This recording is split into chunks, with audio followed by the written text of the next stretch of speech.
Laporan, Arab Saudi berencana siapkan pulau wisata kasino untuk dikunjungi Israel.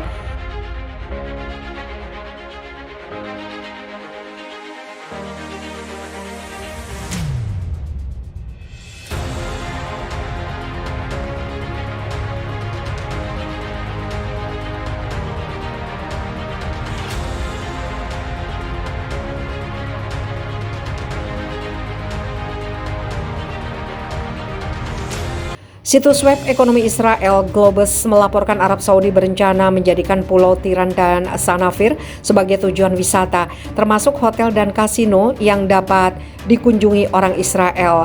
Situs tersebut mengutip sumber informasi yang menyebutkan langkah itu dan berencana membangun jembatan yang menghubungkan kedua pulau itu dengan Mesir. Kebijakan tersebut menunjukkan visi besar putra mahkota Mohammed bin Salman untuk membuka negara itu kepada dunia melalui proyek pariwisata besar di sepanjang Laut Merah sampai Eilat. Situs tersebut menyebutkan bahwa penandatanganan perjanjian batas maritim antara Mesir dan Arab Saudi pada 2016 berada di bawah kondisi Israel asalkan pengalihan kepemilikan tidak bertentangan dengan perjanjian damai di Mesir. Perjanjian perdamaian antara Mesir dan Israel menetapkan bahwa pasukan multinasional beroperasi di pulau itu dan Israel khawatir bahwa demarkasi perbatasan akan mengarah pada kendali Saudi atas pintu keluar dari Eilat.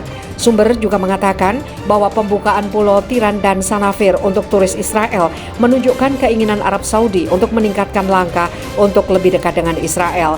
Namun visi ini akan diwujudkan secara bertahap dengan cara yang tidak memiliki signifikansi politik jangka panjang. Ini akan berjalan lambat dengan lebih banyak langkah tambahan yang akan mendekatkan kedua negara. Tapi terobosan nyata belum ada di sini. Hal perlu sedikit tenang, kita akan melihat kemana arah pemerintah Netanyahu. Tapi pada akhirnya adalah kepentingan semua negara yang terlibat untuk mencapai kesepakatan penuh. Kata sumber tersebut dilansir dari Middle East Monitor. Dalam konteks terkait, seorang pejabat proyek wisata Laut Merah di Arab Saudi mengatakan bahwa kerajaan tidak akan memberlakukan batasan apapun pada wanita di dalam proyek tersebut. Wanita di sana dapat dengan bebas mengenakan bikini. Menurut situs Hotel Rir, Senior Travel Trade Director Lore Dane Petinati mengatakan selama dia berada di Uni Emirat Arab, proyek tersebut tidak akan membedakan antara pria dan wanita.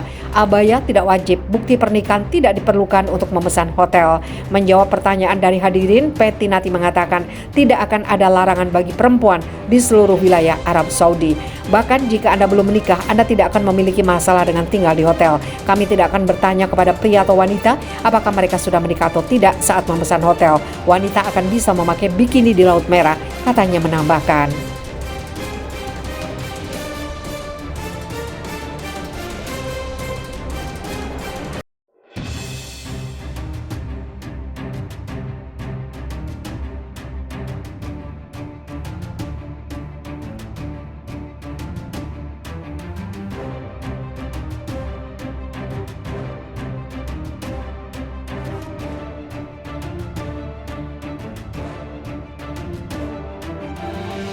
Arab Saudi, pembentukan negara Palestina jadi prioritas utama normalisasi hubungan dengan Israel.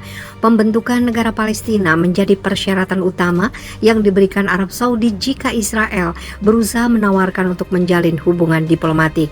Begitu yang dikatakan oleh Menteri Luar Negeri Arab Saudi, Pangeran Faisal bin Farhan dalam sebuah wawancara dengan Bloomberg di Davos, Swiss. Kami telah mengatakan secara konsisten bahwa kami percaya normalisasi dengan Israel adalah sesuatu yang sangat penting bagi kawasan ini, ujar Faisal seperti dikutip The Strike Time.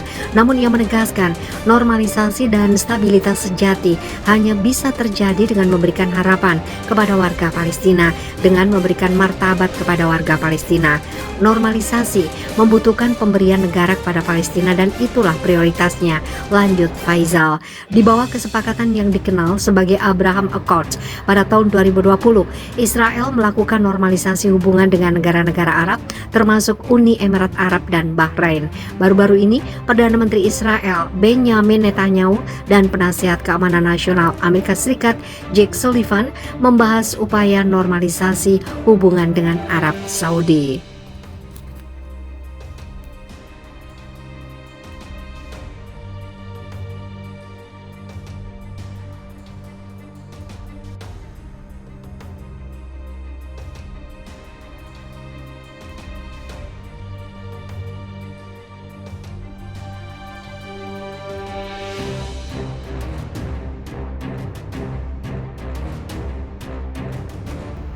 Nuklir Zionis guncang negaranya sendiri. Merinding, mungkin hal ini tidak pernah terpikirkan sebelumnya bagi bangsa Zionis. Hal yang dikira bisa melindungi dari perang ataupun pertempuran untuk meraih kemenangan malah menjadi bumerang bagi bangsa yang terkenal menjajah Palestina sejak puluhan tahun ini. Apakah yang terjadi? Nuklir Zionis yang disimpan rapat tiba-tiba meledak tanpa terkontrol. Awalnya menentang Iran dengan kesepakatan nuklirnya, kini malah ditelanjangi oleh sebuah ledakan yang menghabisi senjata rahasianya. Sontak ribuan orang panik mencari perlindungan. Kondisi semakin rusuh dan banyak orang tidak tertolong akibat kejadian yang menegangkan dan merusak banyak fasilitas di negara Zionis ini. Hal ini membuat Iran tertawa melihat lawannya kelabakan dengan yang terjadi, sehingga secara tidak langsung Zionis membuktikan dirinya lah penyimpan senjata nuklir itu.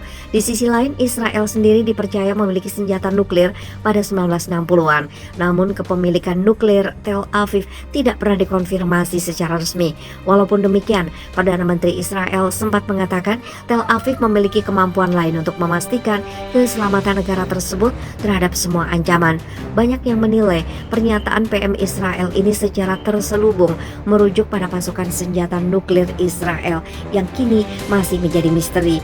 Bidang operasional Israel dibuat dari kemampuan defensif dan ofensif, pun apa yang disebut media asing sebagai kemampuan lain. Dikutip dari Times of Israel, kemampuan lain sendiri merupakan istilah yang merujuk pada senjata nuklir Israel. NTI memperkirakan Israel memiliki 90 hulu ledak nuklir. Israel juga diprediksi memiliki 980 kg plutonium yang diperkirakan cukup untuk 170 hingga 278 senjata nuklir.